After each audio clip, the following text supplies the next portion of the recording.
Today's episode is sponsored by my friends at the National Ranching Heritage Center in Lubbock, Texas. The National Ranching Heritage Center on the campus of Texas Tech University tells the story of ranching in the American West through over 50 historic structures. One of these structures is the Slaughter Water Tank and Tower. The windmill tower and water tank were used with the improved Clipper windmill. They were given in memory of pioneer cattleman and rancher George M. Slaughter by George M. Slaughter, Jr. and his sons George III, Don W., and Tom V. George Morgan Slaughter, born in 1862, was the first son of Christopher Columbus Slaughter and Cynthia Ann Jowell. George Morgan learned the cattle business from his father and managed the Lazy S and Running Water ranches. Dedication of the Slaughter round pen, windmill, tower, and tank was October 2nd, 1976. You can see the Slaughter water tank and tower in person at the National Ranching Heritage Center in Lubbock, Texas. You can check them out online at ranchingheritage.org. Come experience real ranches, real stories, real heritage at the National Ranching Heritage Center in Lubbock, Texas. I'd like to start today's show with a poem from the classic New Mexico poet S. Omer Barker. This is from Barker's 1954 book, Songs of the Saddleman, and it's entitled Brandon the Calves. Some say Brandon's cruel, and maybe it is, but it's got to be done in the beef-raising biz. When dabbing your loop on a calf's head or heels, you've got to forget how the poor booger feels. He may be as cute as a bug on a biscuit, all red on his body and white on his brisket. But when the irons are hot and the flankers are waiting, you ain't got no time for no inward debating about the calf's feelings, nor those of his maw. You lean with your cow hoss and drag him to taw. He may beller some when the hot iron's applied, but when he gets up there's a brand on his hide that proves to the world he belongs to the man who's paying your wages the best way he can. He figures he's ruined, that is, if calves figure, then forgets all about it before he's much bigger. You'll be riding the range and you'll see him next week, as fat as you please and looking plumb sleek, as happy as somebody fresh out of jail, a sucking his maw and a waving his tail. Some claim Brandon's cruel. I reckon they're right. But an unbranded calf is the cow thief's delight. And cowpunchers know, though they wish him no ill, that if they don't brand him, somebody else will.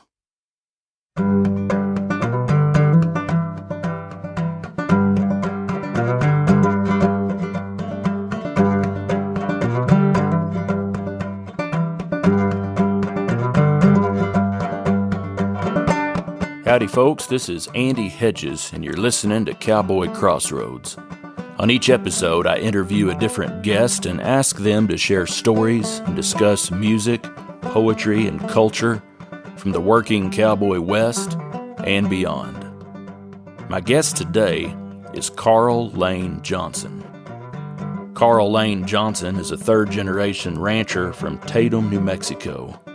He's also an author and has written 2 books about his ranching experiences in the history of ranching in southeastern New Mexico. Way Before Daylight, Long After Dark was published in 2015 and was recently followed by Memories of a New Mexico Rancher. I sat down with Carl at the National Ranching Heritage Center in Lubbock, Texas, and recorded this interview. Here's Carl Lane Johnson.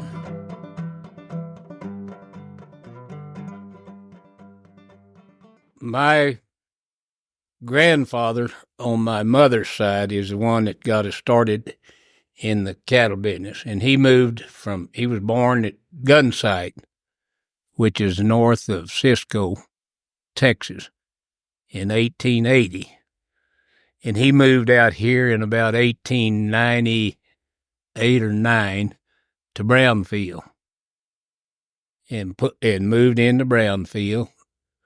He had a little ranch there at Gomez and a little ranch up northwest of Brownfield. And then he had a partnership of a hardware store in Brownfield. And at that time, Brownfield was a big town. It's bigger than Lubbock and a lot more people. And he left there, and he had enough. He was very smart man and hard worker, and he left there and came to where I am right now in 1915. Bought what we call the Nine Ranch in 1915. And then he built the house that my wife and I, Barbara, are living in 1916. Big 2-story home. And my mother was born at Gomez. I told you that on the phone in 1911. And my grandfather, Joe Lane, was a driven person. He wasn't easy. And he wasn't jolly good shoes, you know. He was a hard-working, hard-drinking man, and he put a lot of stuff together, a lot of old ranches together all over this part of New Mexico, eastern New Mexico, and in Wilcox, Arizona. He had a ranch at Wilcox, Arizona. And he gave all those ranches that he had to his 3 daughters and his son, and then set me and my my sister and 2 other cousins up on the ranch that we have now, where I am. And I bought everybody out and added on to the ranch. And then my father, he wasn't in the cattle business. He married my mother, and my father he was very poor. It was during the Depression, and he was driving the truck for Halliburton. And anyway, him and mother got married, and my grandfather set my father up with a ranch down there west of Jal, the Diamond and a Half Ranch. And he set him up with another son-in-law, Clark Wood. And I don't know if you know Clark Wood Jr. or not at Slayton, but he's a cousin of mine. And my father and Clark Wood had that ranch west of Jal, 25 miles, and that's where I was raised. And I mean, it was at the end of the road. There wasn't any way in or out but the one road going in it. Anyway, my father was a working son of a gun and very smart, and he bought another ranch from Granddad up at Tatum that's a neighbor to where we live right now. It's just a part of Granddad's country that Daddy bought from Granddad, 36 sections, I think. And so Daddy had 2 ranches, one at Jal and one at Tatum, and there was no school bus. The ranch that we lived in west of Jal, I mean, it was 25 miles west of Jal, and there wasn't anybody out there, nobody. And it's solid oil field now. I imagine there's 5,000 to 8,000 people on it every day in today's oil field deal. It's run. The ranch is run. Anyway, and we had no minerals, of course.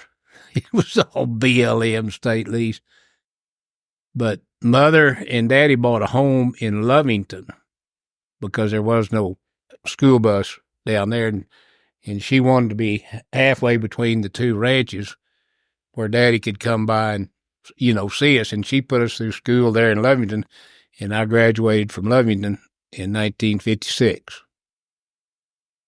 And then I went to college at the University of Arizona for 4 years and came back and went to work for my father wherever he wanted me, whatever ranch he wanted me on, that's where I went. And it was all, Andy, there isn't any similarities to the way I was raised in the cattle business and the way the cattle business is now, other than the cows still eat grass and make meat. And that's the only similarity of when I grew up and raised and what it is today. I mean, the whole thing is different, and it's not. I don't like most of the changes. I don't like the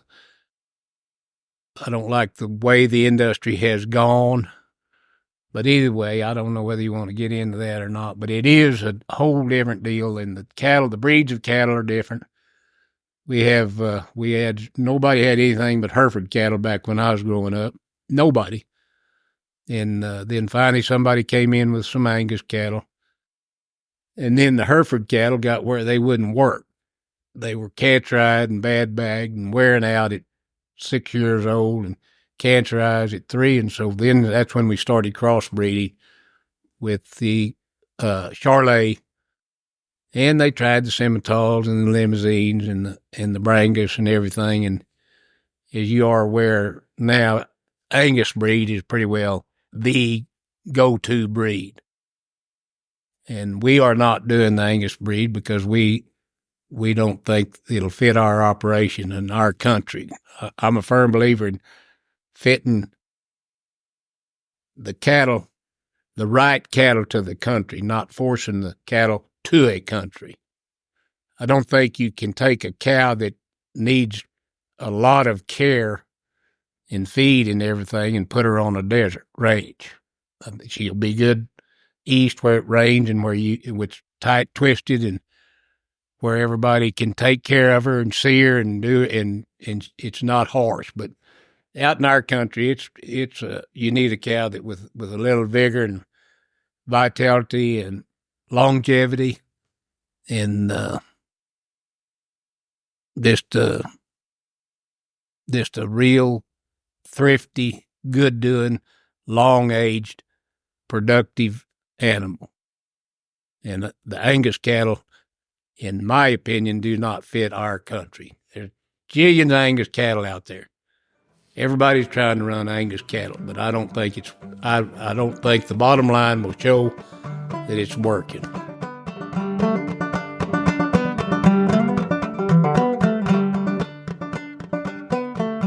I'll take you back to my childhood. I didn't see anybody except my folks and my sister and a couple of neighbors until I was 6 years old, because there was nobody out there but these neighbors and us and the cowboys that worked for us. And I always wanted just to be a cowboy. I don't know why.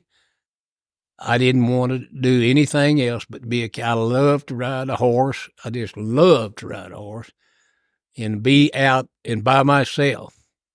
And isolation never bothered me. In fact, I'd rather be isolated than in town. And I was just motivated to my idol for cowboys. And Daddy wasn't a very good cowboy. He was a cowman and a rancher. And he couldn't rope or he couldn't ride a bucking horse. But he was a very intelligent, good operator. And cowboys are just cowboys. I mean, they're good at what they do, but that's about all they can do. And all I wanted to be was a cowboy. And so I never had any, I wanted to be a rancher. I wanted to be like my father and my grandfather, because my grandfather, he made a big swath and everybody knew him. Not everybody liked him, but everybody knew him, and he made big tracts. He had lots of cattle and ran a lot of country. And I wanted to be him. I wanted to be as close to him as I could. And then when I graduated college and went back to work, why, my grandfather gave the ranch that we're on now to me, my 2 cousins, and my sister. And there were 2 neighbors up there that I had. One of them was Lewis Cooper, and one of them was Tommy Price. Both of them are dead. And they were the epitome of cow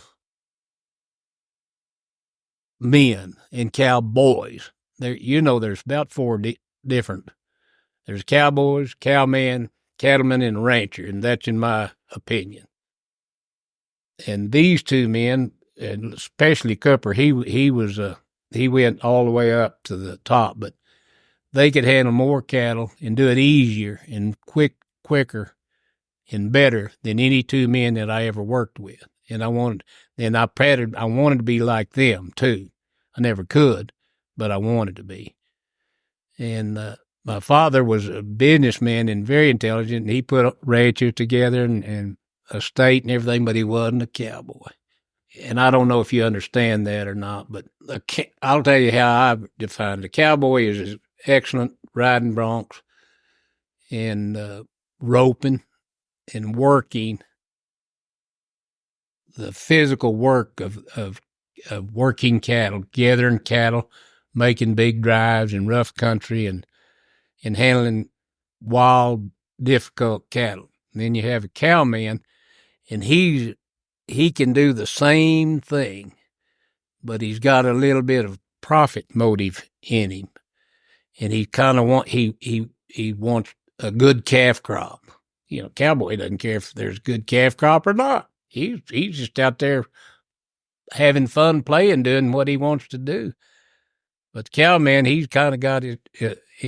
He sees where a cow, and he needs to know a cow, know how old she is, and what she's got behind her, and what she's got ahead of her, and how she will do the best in the best part of the country, and how to handle her the best way. He's a cowboy, but he's a cowman. He's getting a little more in her. And then a rancher is damn sure he is getting up there where he's expanding. He's buying more country. And he is the bottom line is what he's looking for. And he doesn't really, cowboy and the riding the bucking horse doesn't make any money.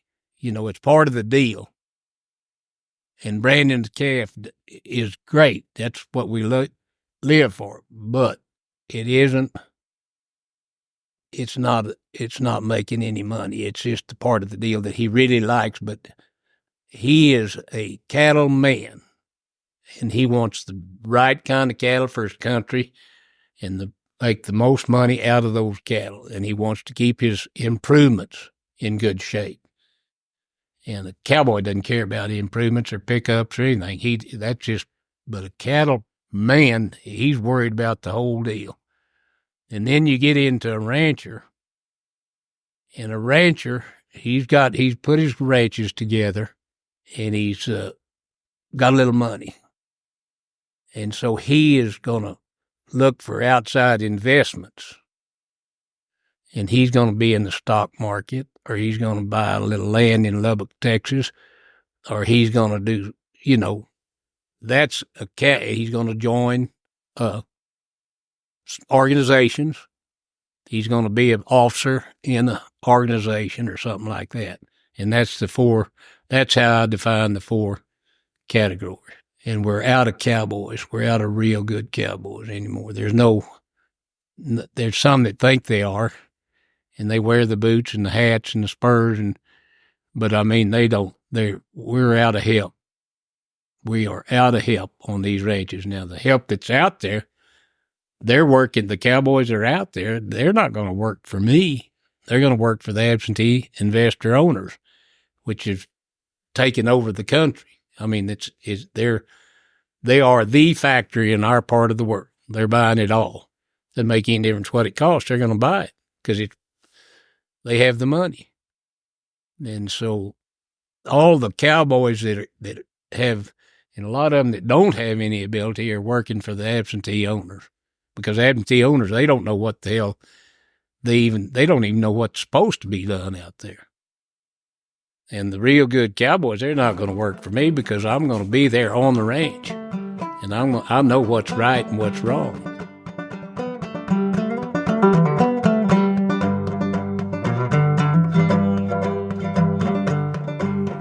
In his book, Way Before Daylight, Long After Dark, Carl Lane Johnson wrote this about a cowboy named Lighthorse who worked for his father. He was the last bedroll cowboy who worked for us. Lighthorse, whose real name was Lawrence Long, was from Buckeye, Arizona. His family were farmers over there and fairly well-to-do, established, and good citizens. Lighthorse was evidently the black sheep of the family, and I think he really worked at being sorry.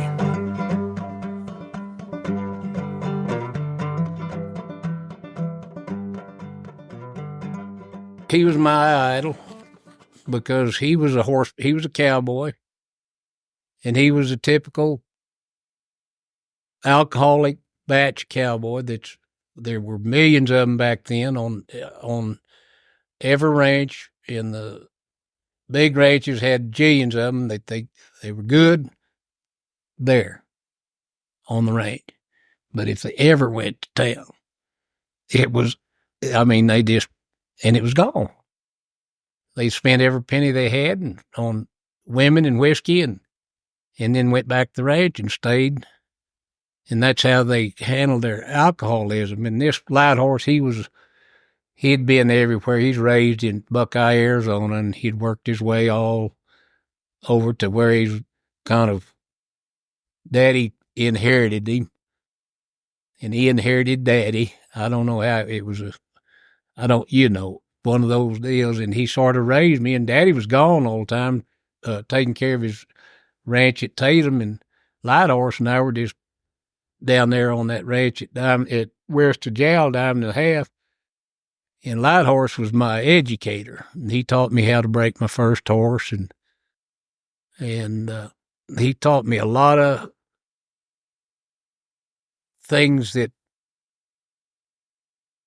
daddies don't teach you. And I don't know, it's the facts of life, I would say.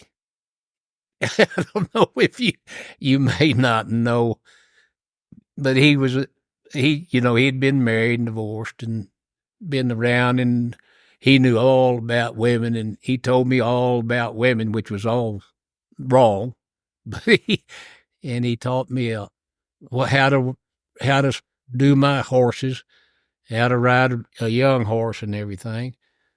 And he was just I guess you'd call him a mentor. And I came in one time.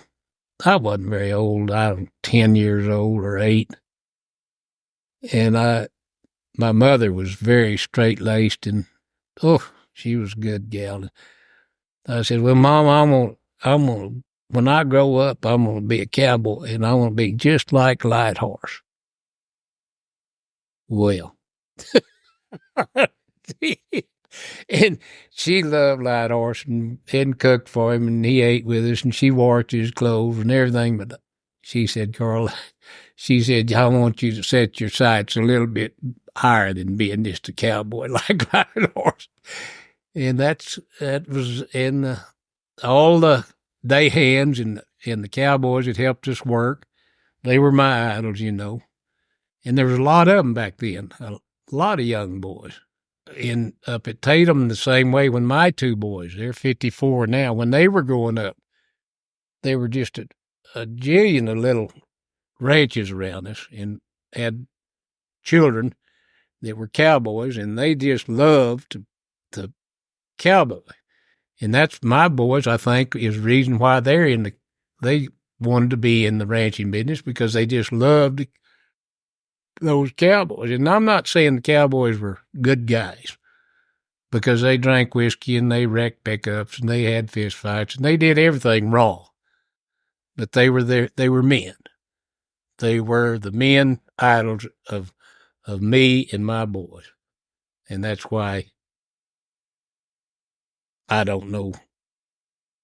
We were running, when my boys went to school at Tatum, they were west of Tatum, they were running 4 school buses. I don't think they run but one now. They're gone.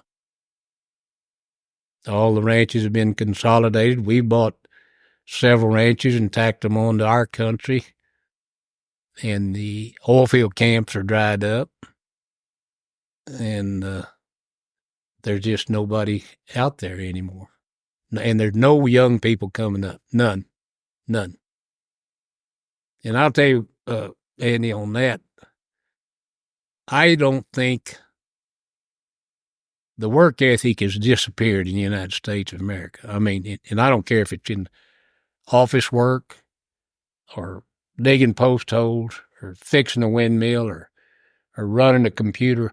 The work ethic is gone in the United States of America as to what I admire and what I think is right and what used to be.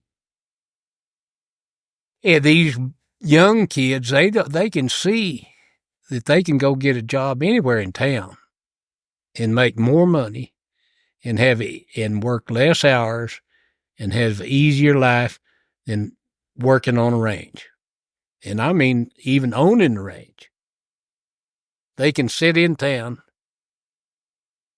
and turn the air conditioner on or turn the heater on, whichever season it is, and work 5 days a week, 8 hours a day. Maybe they'll do that. I don't think they will. And make all the money they can spend. And on these ranches now, if you're a conscientious rancher,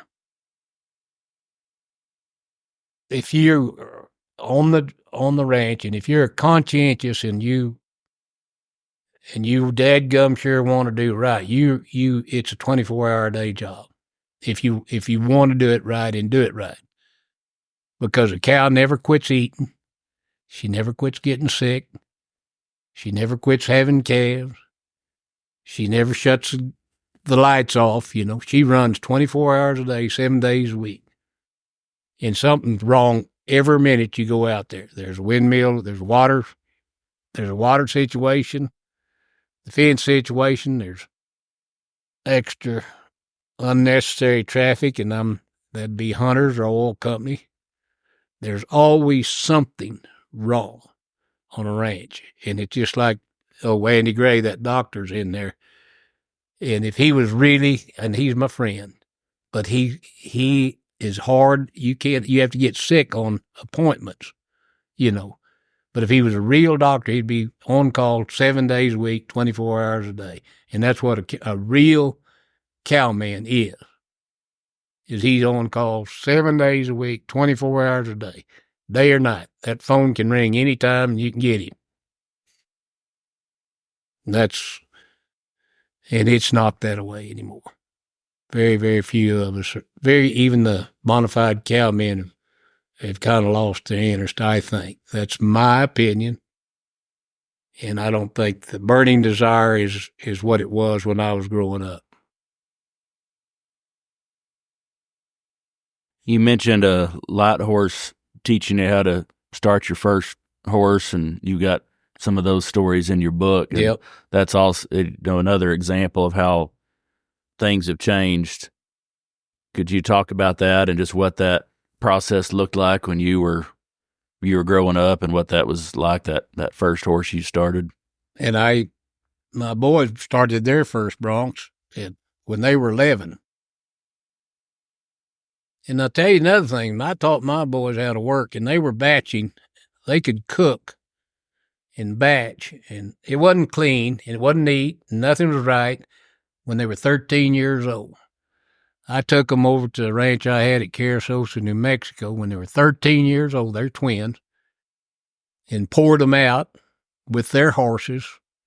They had some broncs and some gentle horses on 60 sections. And we'd worked it, they'd been on it, they knew, they'd gathered it, and they knew every pasture and every water and everything, and turned it over to them. 13 years old for 45 days. And it was a pipeline watered ranch. And I don't know if you know anything about a pipeline watered ranch, but if somebody tells you that they're caught up on their ranch and it's a pipeline watered ranch, they're lying. Because it isn't caught up. There's a leak somewhere. And those boys took care of that ranch for 45 days. Cooked for themselves. They didn't clean. They didn't bathe, And you can't find anybody today that does that. And I might be accused of being too hard on them. And I was accused of being too hard on them. But they're all right. They're good boys. They're the best ones over there in that country right now. There's nobody any better. And they love the industry. It's not fun like it used to be, but they love the industry because that's just what they know, But that first horse, and I was 12, and he was the worst one I could have had, He'd just cinch up and fall over backwards. and never got over that being cold-bellied. Never learned anything. I should have been spoiled. I mean, never want to break another horse, but I broke a lot of them because I always liked to see if I could. And I never was a bronc rider.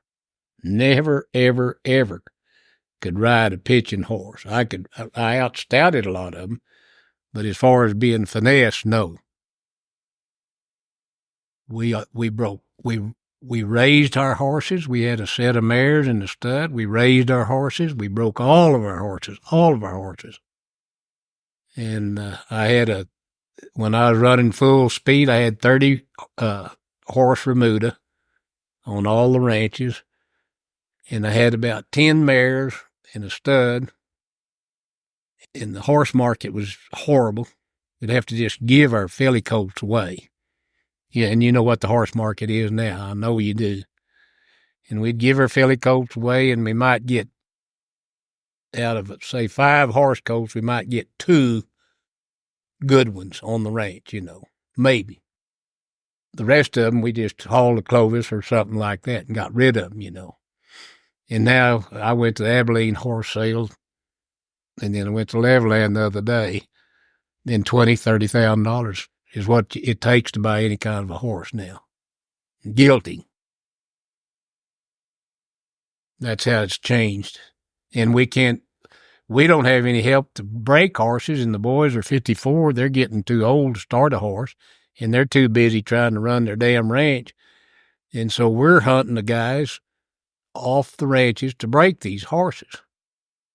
And there used to be some boys at Post that would break anything, any kind of horse. They had a bunch of just boys drifting through the country that would get on them and start them and get the rough edges knocked off them.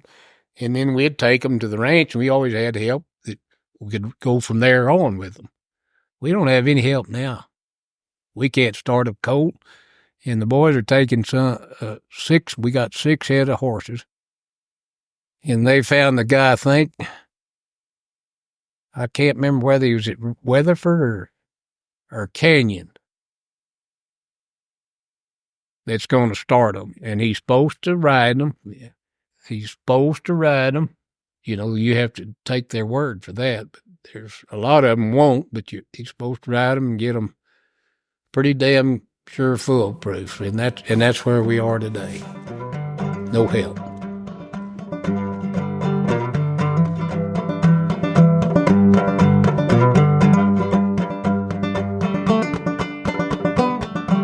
Carl Lane Johnson's book, there's a chapter entitled, My First Colt to Break, and he writes this. We were living at the XX headquarters on the Diamond and a Half outfit. Daddy thought it was time I broke a horse to ride, start to finish. I thought it was a good idea, as I fancied myself pretty punchy at 11 to 12 years of age. Back then, there was no horse whispering. Just as the words indicate, breaking a bronc was what was done, and we don't horse whisper today. There wasn't any natural horsemanship. It was, Daddy roped this colt, and he roped them all, a horseback. He was a horseback. He roped the colt, choked him down. When he fell on the ground, Light Horse and I jumped on top of him and put a hackamore. And it was a homemade hackamore. It was not a bought hackamore. It was made out of old pieces of rope, and whale rope and cotton rope. And put a hackamore on that colt while he was down with a long lead rope, about a 30-foot, what we call stake rope. And then after we got that hackamore on him, and he caught his wind, and we let him up, and Daddy had him dallied real close to his saddle horn, and he led him to what at that point in time we had 2 railroad ties chained together just out in the middle of this little starve out, and he jerked that colt over there, and we tied that colt to those railroad ties. At the end of that 20, 30-foot stake rope. It was old well rope, big, it wouldn't break. And walked off and left him. And he didn't know anything. He hit the end of that thing, turned over backwards and forwards and on the ground and tangled up and rope burned and his hind leg and his front legs and his nose was raw and everything. And about a day later, we went down. Daddy'd go down there horseback, untie him, dial him up, lead him to water, let him drink. No food, no food. Let him drink, lead him back, tie him back up. And the second day, I went down there and started walking up that lead rope. His head was just real tender, and he was getting where he would pay attention to that rope and that hackamore. And you'd go up there and talk to him and scratch him on the neck and try to get him used to you. And then the third day, I could lead him a foot to water and started feeding him. And so the third day, I'd led him to the, after I'd sacked him out on the end of that stake rope, well, then I'd lead him to the saddle house and sack him out and then saddle him and jerk the saddle blanket off and put the saddle on and finally cinch him up. And then the fourth day, Daddy would snub him up. This is my first colt. And I crawled on him. And we left there. And he led him out, and we went outside in the 50-section pasture. And then he led me out there a good long ways, and then he just turned me loose, you know. And that was how I broke my first horse. But all the cowboys, more or less, they got their heads sore. And we did this after I got older, and get their heads sore, and we broke them all with the hackamores. No snaffle bit or no nothing, just hackamore, and got them where we could stop them and start us, turn them. And about, I'd say, well, some cowboys went outside with them the day they got on them and went to work on them. But I wasn't that big good a bronc rider or anything, so I'd ride them around in the trail for a day, and then the next day we went outside. And then as soon as you could, you started prowling. Well, you just started prowling that day on that horse. That you put him to work that day. But there wasn't any horse whispering. And the cowboys, they had no sympathy. There was no horse whispering or take care of the horse or don't hurt him or anything. I mean, they got their attention immediately. And if they didn't get their attention, those cowboys made them get the attention. Before this horse whispering, it was Dorrance, I think, and the guys that started Ray Hunt. But before that, it was just pull their head around, get on them, and go to work.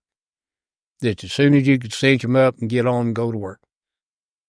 I'd say it took the time some of those guys go outside and be outside on them in 2 days from the time they first laid a hand on them. And I'd always try to go about third day and then try to do something.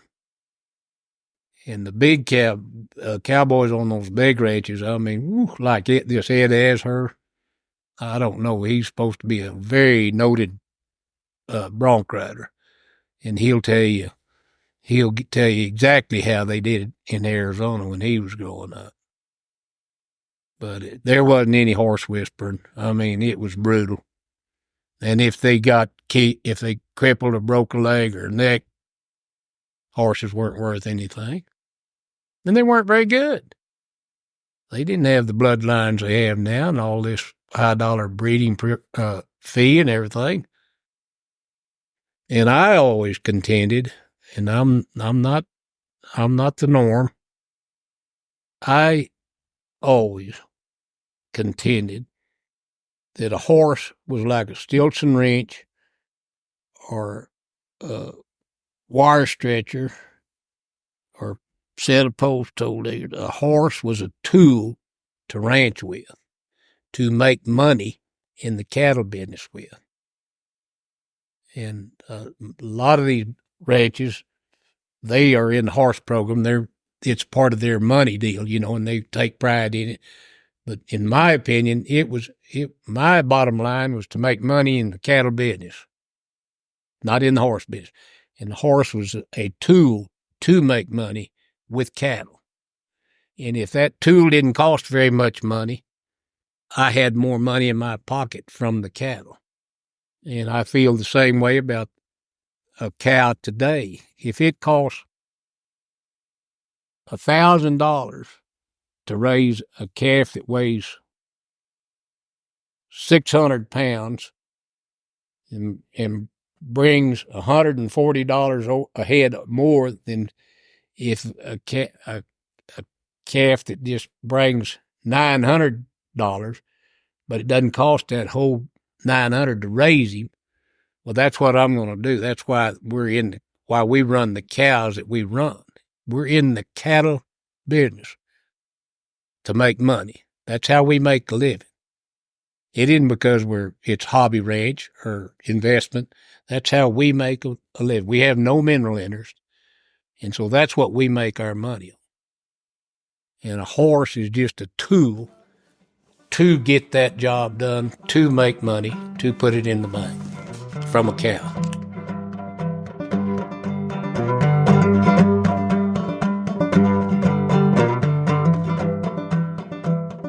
I'll tell you what my father told me. I was born in 1938, and if you look at the history books, 1941, 1942, it just rained and rained and rained and rained.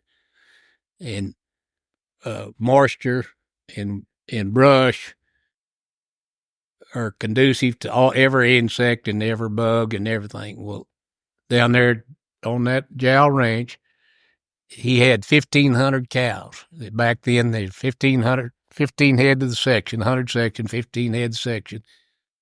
He'd run them. There were 5 men, rode every day, all day, and doctored worms those 2 years. They didn't do another thing except fix a windmill if it was broke down or put out salt. They knew what they were going to do that day. They had 5 head of horses apiece. They rode one in the morning and one in the afternoon. And he told me it was not fun. And then it quit raining. When I was growing up in the late 40s and early 50s, it quit raining in the 50s. But when I was growing up, we knew what we were going to do that summer. We were going to get a horseback and we were going to prowl for worms every day. I mean, it was just part of the deal. And they got worms in their navels. They got worms in their butthole. They got worms in the cow's rear end. They get worms in the corner of a baby calf's eye right here, ears, and of course, dehorning and cutting and branding. That was worm infested. But a baby calf could be eaten up with worms in just a heartbeat, that real tender flesh, and everything. And we knew what we were going to do every day. We saddled up and put our 62 in our dope kit on our saddle and rope and peg and string, and that's what we did. And it was I never was a good roper because it was chousing cattle.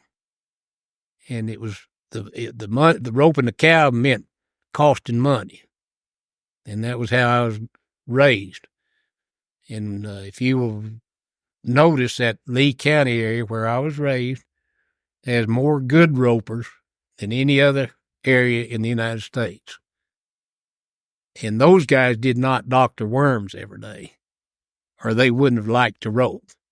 And they were poor boys, and they were trying to make money. And there's more good. Troy Fort was one of the originals, and he was a world champion over there. And Roy Cooper was raised there. From Clovis south was where all the good, big, famous ropers were raised. But I didn't. It was chousing cattle, and I roped because I had to. And we just catch those calves, and like I described, it was always 100 to 110 degrees, and if you cinched up, you scald your horse. And so you rode just as light as loose as you could just to get on, and you'd ride and prowl and find these wormy calves. And when you found one, you'd step off and cinch up.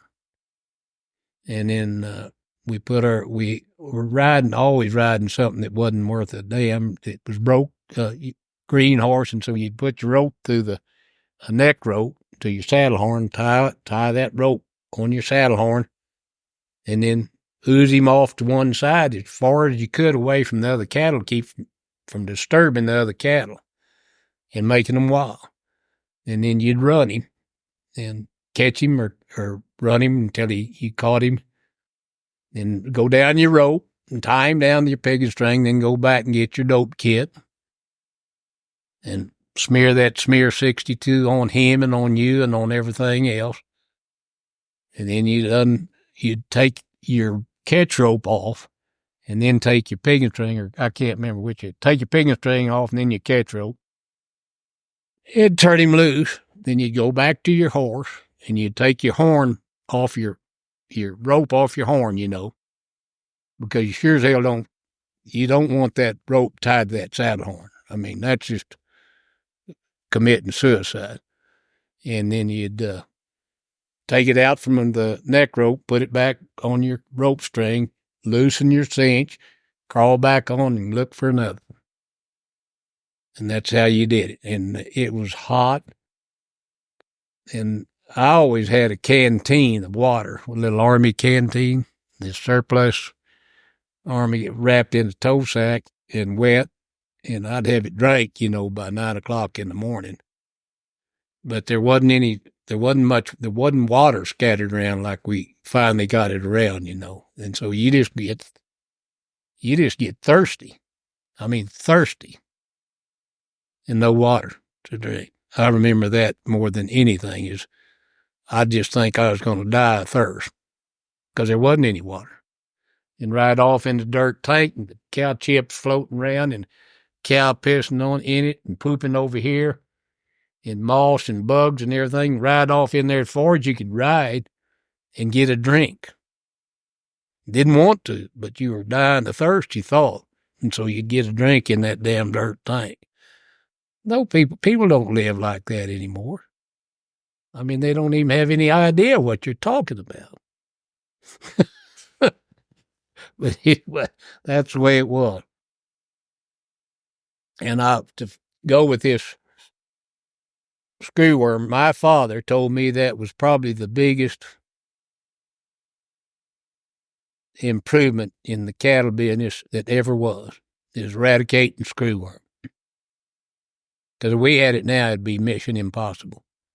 If we had screwworm now with no more help and no more people that would do what I'm just telling you, 7 days a week, if we had the screwworms now, we couldn't do it. It'd be just, and I think Daddy was right. I think in my lifetime, it's probably the best thing that's ever happened to the cattle business is the eradication of the screwworm.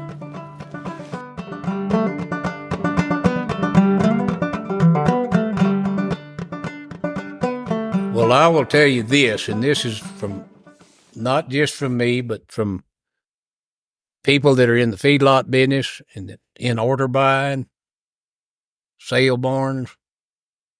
Back in the day, we had our crooks. Don't get me wrong, but rank and file of the cow people, if they gave you their word they were going to do something, they did it.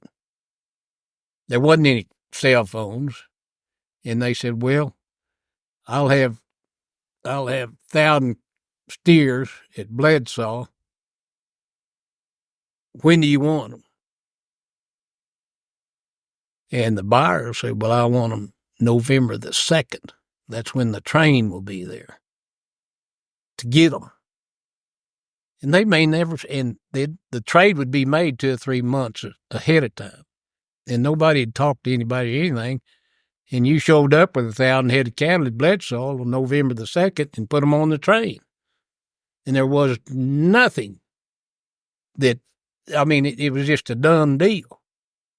And I had a lot of Mexican traders. I bought a lot of calves out of Mexico and traded with those Mexican border traders. And a lot of these sale ring boys up here and feedlot boys up here. And they say you can't do that anymore. It won't work. You have to have everything written down, and you still can't. The younger generation is still not trustworthy. But when my father gave you his word, it was done. And if that man gave him his word, it better be done, because there wasn't any fudging. And then everybody went broke in that 50 drought. Everybody did, just like we all went broke in 73 to 85. And Daddy was selling cattle, trying to get out from under a bunch of cattle. Everybody was, and they weren't worth anything. Money was gone, and the guy wrote him a check for a bunch of cattle. And Daddy shipped the cattle. And then he got to thinking, I'm afraid that guy's check's not going to be any good. So he drove into town to see if it was. Well, it was bounced. Well, Daddy just he just stayed in his car and went and found that fella. That's how they did it. There wasn't any lawyers or anything. They just settled everything, but everybody's word was better back then than now. It's just, I don't know, when we give our word, that's the way it is. And it's not that way with everybody anymore. And I think you know that. I tell a story about Phil, maybe cheating a little bit on filling them up, cattle the night before, And one story I have I was about 10 or 12, and another old kid's about the same age, and Daddy was going to ship some yearlings the next morning. So we gathered this pasture, about 250 head of steers, and him and some cowboys and me and this other kid, and he put them over in a rank grass, good grass that high and out of sight, and he said, now you boys just hold these cattle here all day, and we'll come back this evening and help you, and we'll take them to the house, and we'll ship them in the morning. And we held them there, and God, it was fun for about an hour, and then it got boring. And we held them. It was hot, and it was fall of the year. And finally, just about an hour before sundown, my daddy and the rest of the cowboys came, and we put these cattle on water. Took them to water.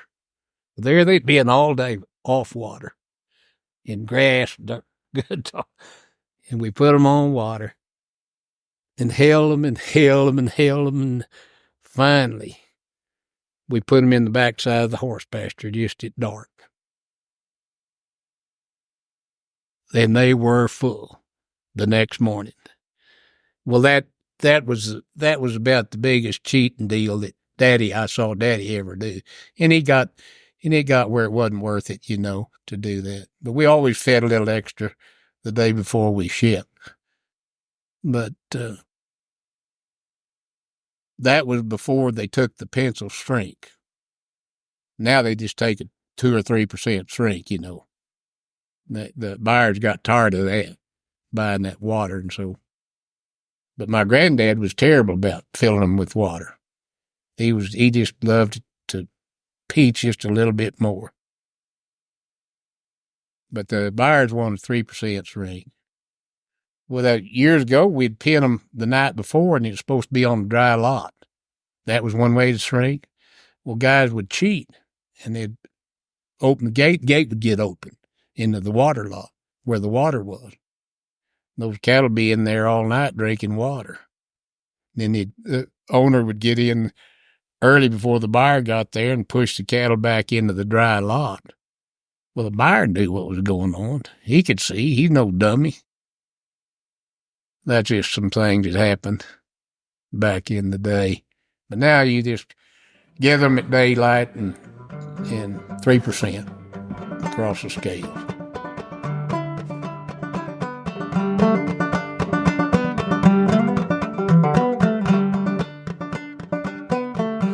Well, the cattle deal, of course, I've told you that. The cattle deal, they've just all gone to black cattle, which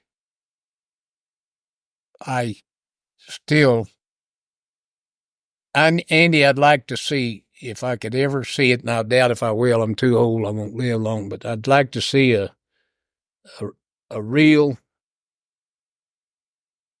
experiment on the same kind of country, same everything, a set of black cows right here, and then a set of crossbred cows right there. And I'd like to see at the end of a 20-year period what the bottom line would be. And I don't care about weights. I don't care about what it costs. I don't care about any. I want to see what the bottom line is in 20 years. Whether the black cattle, because this black deal is, everybody thinks they ought to run black cows, and I don't. And then on the ranching deal,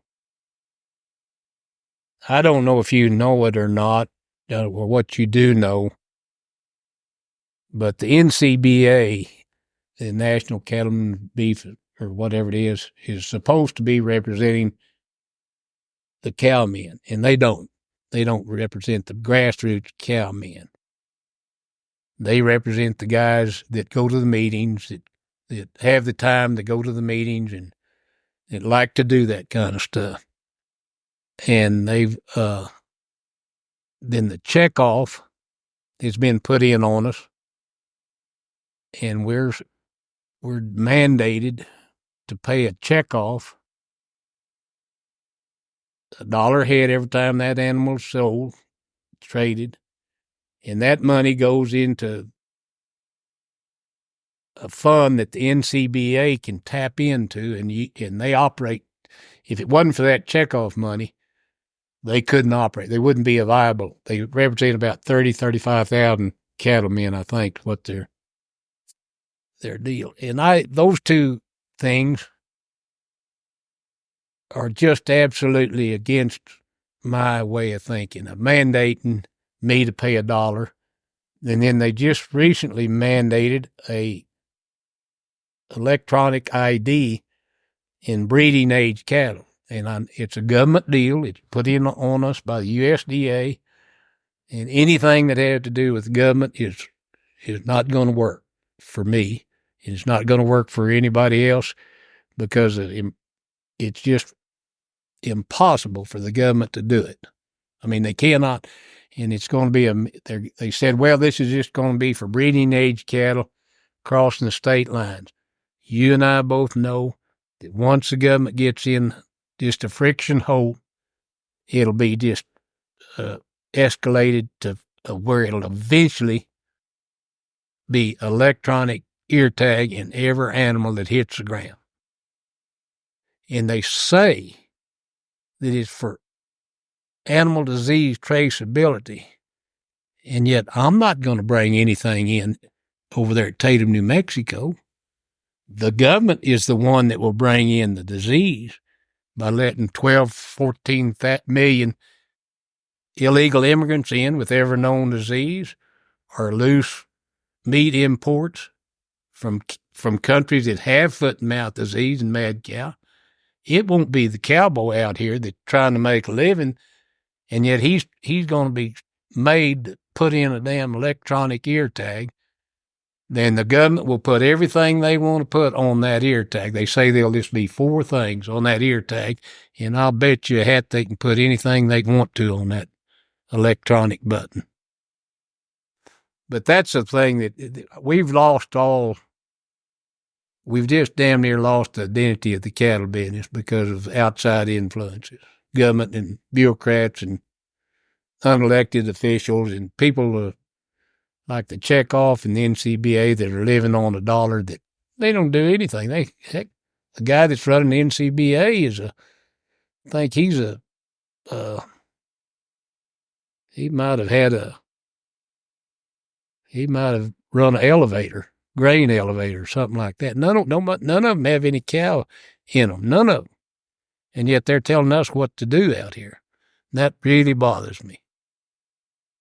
There's a few of us that are left that are fighting, but I mean, in the absentee owners, investor owners, they've took New Mexico and they're taking Arizona. And they're just buying everything they can get and paying prices that are just, well, Sam Middleton, you know, Sam, I know. He'll just say it's just crazy. There's some land that Tatum bought, $750 an acre, deeded acre. There's no way, and the guy that bought it, that's tax dollars. That was just a drop in the bucket to him. I mean, he's a billionaire. And that's who's in the cattle business over in New Mexico and Texas and Arizona and everywhere, I guess. It doesn't have to make any money. He's got the money. I mean, it doesn't. The ranch and the cattle don't have to make a penny. Not one dime. And that's pretty hard to compete with somebody like that. That you've got an investment, and it's just an investment. You don't have to make any money out of it. I've got an investment out there, and I got to eat and sleep and live off that. And that's really bothered me bad now.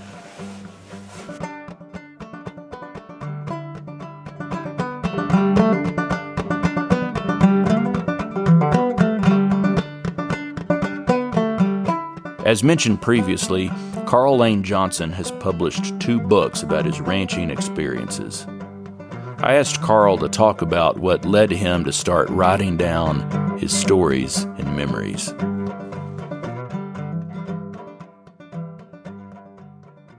When I turned 78, I could tell, and we run crossbred cows.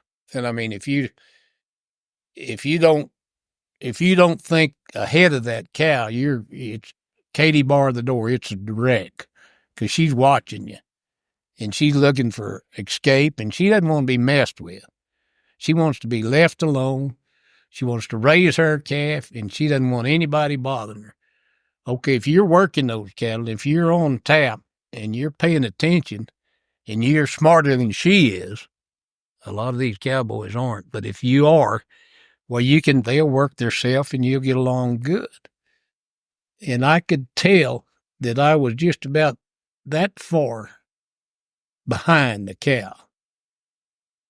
And I could tell that I was going to cause a wreck for my 2 boys on working cattle, you know. And then I got where I could get on a horse with a bucket or rock or trailer. But after an hour and a half, 2 hours, I couldn't get off. My hips was paralyzed. And so I just fall off.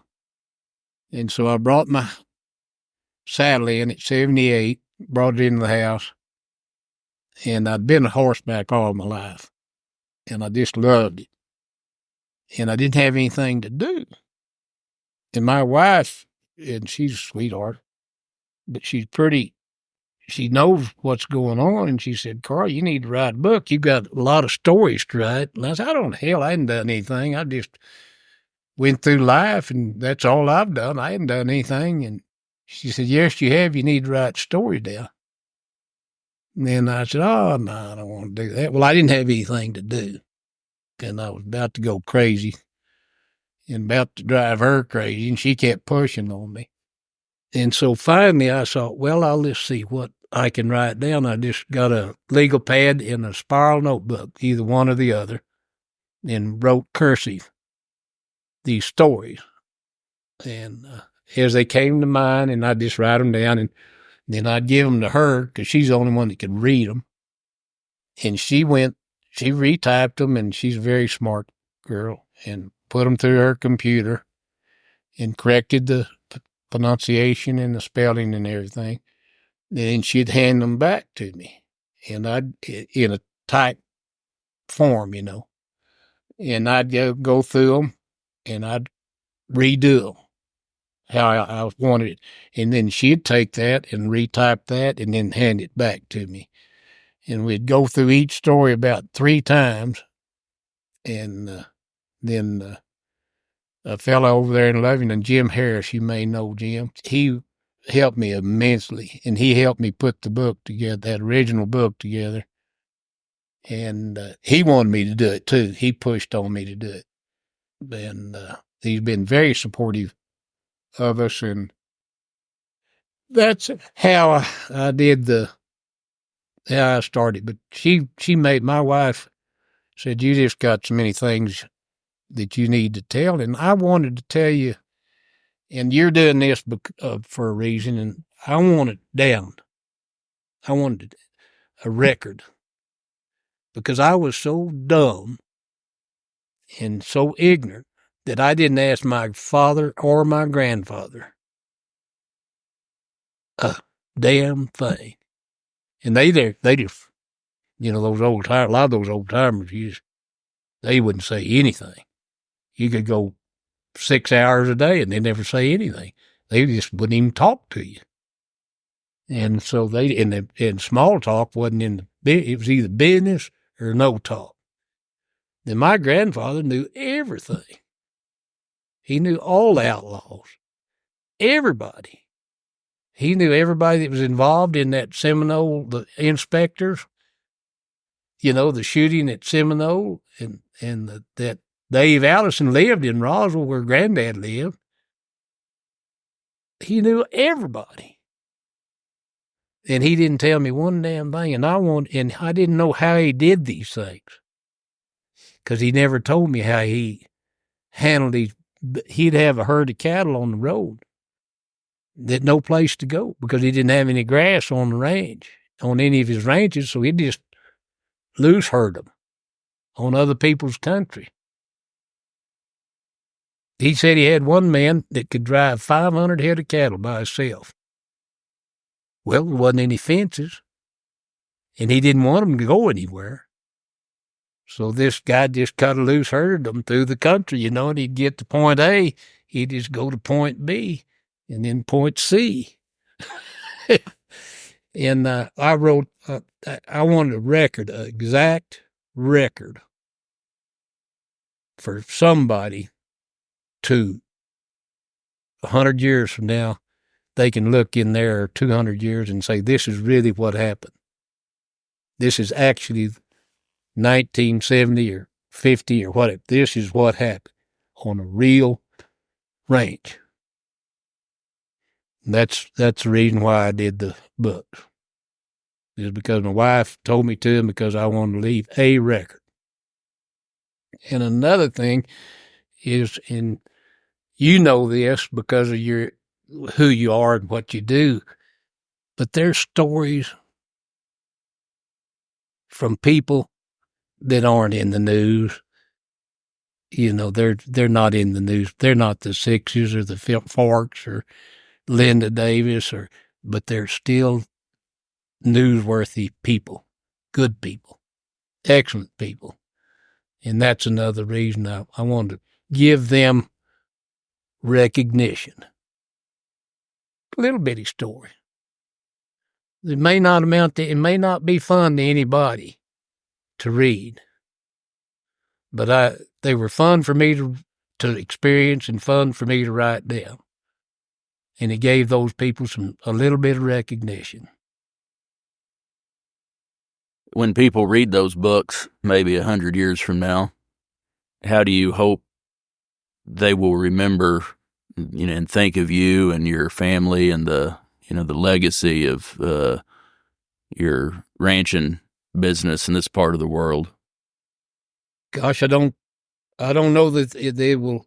That part, I don't think they'll care about any of the legacy, or what they will get out of it is of the actual physical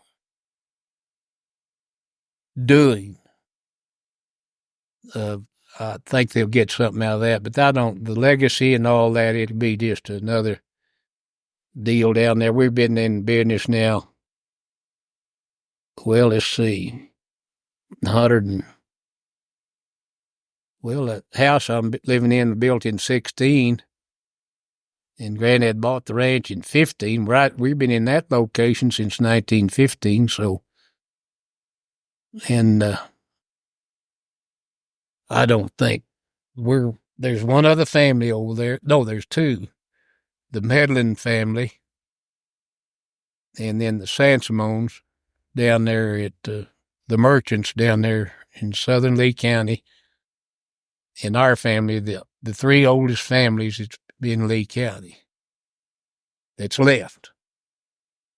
Medlins came to their ancestor. He was hunting buffalo, and Lum Medlin came in there hunting buffalo in the 1880s, 1870s, and they're still there ranching. And then the Sansimones came in about just to take ahead of Granddad down there at Eunice. They're still there, and then us, and that's it. Nobody else has lasted.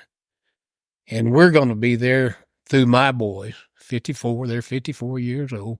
We know that. But they have two boys, and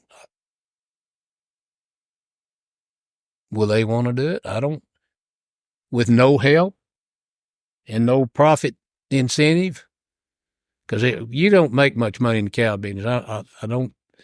They seem to think that we make a lot of money, but unless you have an oil field or water sales or something, the cattle have traditionally never made a lot of money. I mean, it's hard work and it's miserable work and a lot of long, hard days, but they've never made big bucks. And I just don't know whether these two grandsons of mine will want to do it. But did you read Stephen Ambrose's book, Lewis and Clark Expedition? I read it because I wanted to know how they did it. And he just filled a damn book full of words. And I thought, if you're a reader and a writer, you know what I'm saying. A bunch of words that don't say anything. And he filled that book, and I didn't want. I want to write how it happened, how it really was, and how you did things. Like I'd like to have known how they drove those great big herds of cattle, 2,000 head of cattle, from San Angelo up the Middle Conchos and crossed to the Pecos River, and did it. And then up the Pecos River to Colorado. I don't know how in the hell they did that. Because nobody's written down exactly how they started every morning and how they went till noon, and then from noon to wherever they went. And if the boss, how far ahead, he had to be way up there looking for water and for grass, And in my books, I wanted kind of a detailed deal. I don't have any more books left in me. The last book I wrote isn't a very good book because I wrote it. My wife gave me an iPad, and I wrote it myself, and she went through it and corrected it. But it isn't as good a book as that first book, but it just gives more little old stories. And I wanted to put in the whole deal, the getting drunk and fighting and the women, the whole deal that we experience as individuals. And that's what I wanted to do too. That's another reason because a lot of these books don't. My granddad, he didn't tell me all the bad things he did. And I know he did them. And my other granddad, Johnson, he was a character in Roswell. And the only reason I heard about him is because all the old timers over there that I'd run into would tell me. Because he never said a word. But he wasn't lily white. None of them were lily white. And I wanted that record. And we're just people. And we all got flaws in us, and we all got our good points. And another thing is those old timers never would brag on anybody. I don't know that was just against the rules. If you did a good job, I mean, You're supposed to do a good job. What the hell? Why would you want to be bragged on? So, and I wanted to put down when the guy did a good job, I wanted to put it in my book that he was a hand.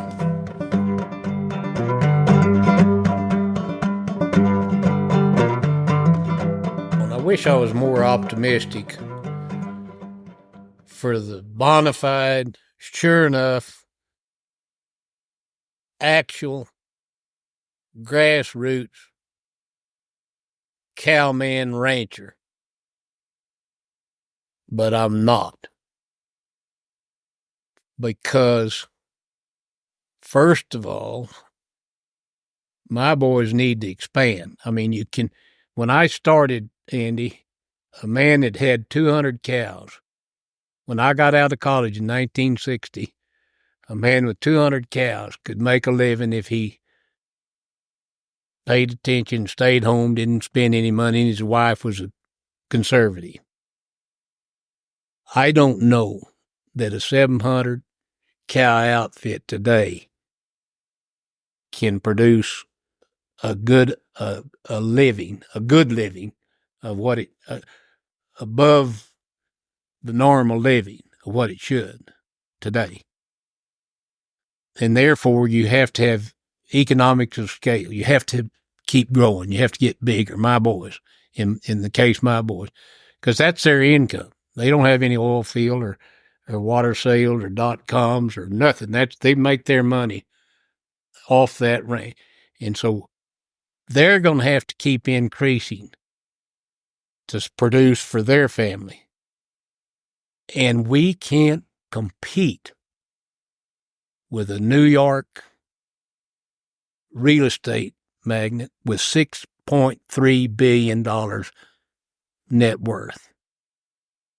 We can't.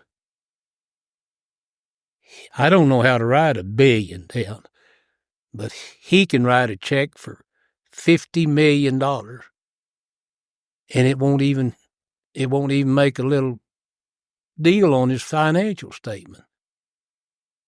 And $50 million to me is a lot of money. A lot of money. That's what's bothering me is things change, and this may change someday, and it's going to take a hell of a wreck, but I think it will happen. And what kind of wreck it will be, I don't know, but I think it'll change, and these boys will get back out of these ranches. These absentee owners, they're just storing money. They got so damn much money, they don't know what to do with it, and land looks cheap to them. But for the bona fide grassroots, sure enough, love the industry, like the lifestyle, and think it's the best way in the world to raise a family, people, it's tough. It's a tough son of a gun now. And that's what's really bothering me is, and the work ethic is gone. I mean, they don't even know how to work. They don't even know how to work, and they don't want to learn to work.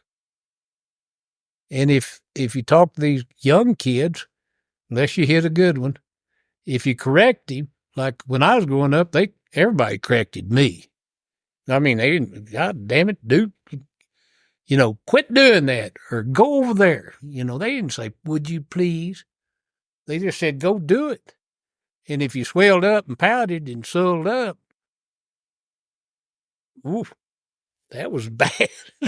And now you correct these guys, they just swell up, pout, and quit. And that's the end of the day. You can't correct them.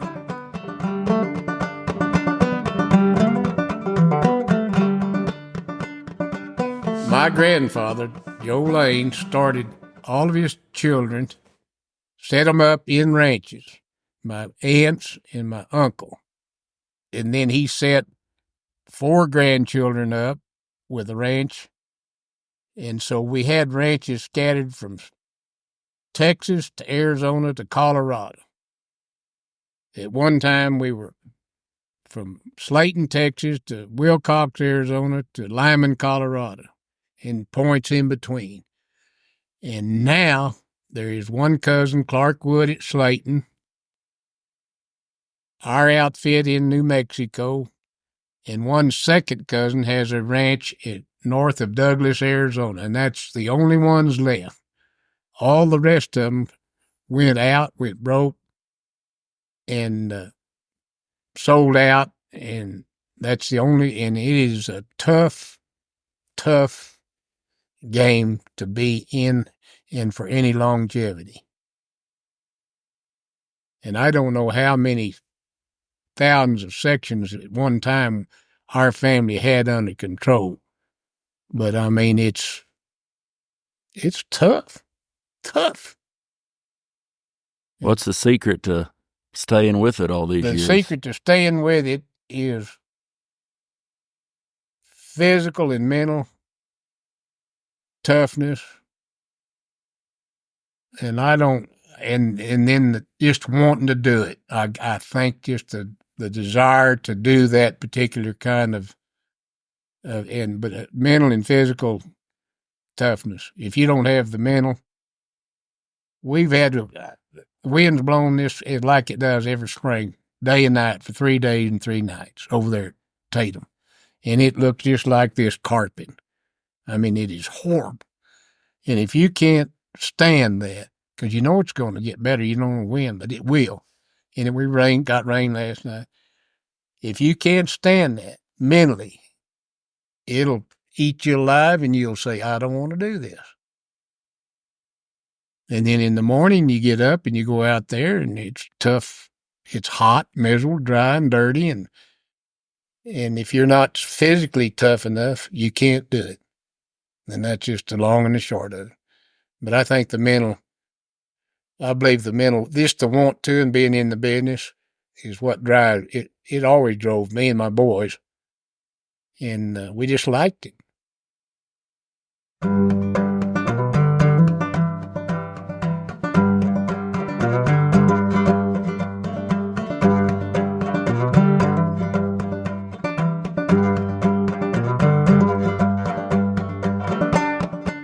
All right, folks, that's it for today's episode. I'd like to thank Carl Lane Johnson for taking the time to visit with me. I'd like to thank the National Ranching Heritage Center in Lubbock, Texas, for sponsoring this episode. You can find out more about them online at ranchingheritage.org. I'd like to thank Hal Cannon for playing the Cowboy Crossroads theme music. You can find out more about Hal at halcannon.com. I'd like to thank my Trail Boss patrons Bob Kelly, Chris Ryden, and Scott Anderson for their support of this episode.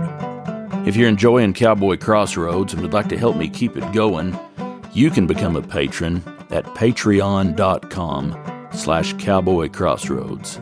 That's patreon.com/Cowboy Crossroads. You can also make a donation on my website at andyhedges.com. If you'd like to contact me with a question or a comment or a story, I'd love to hear from you.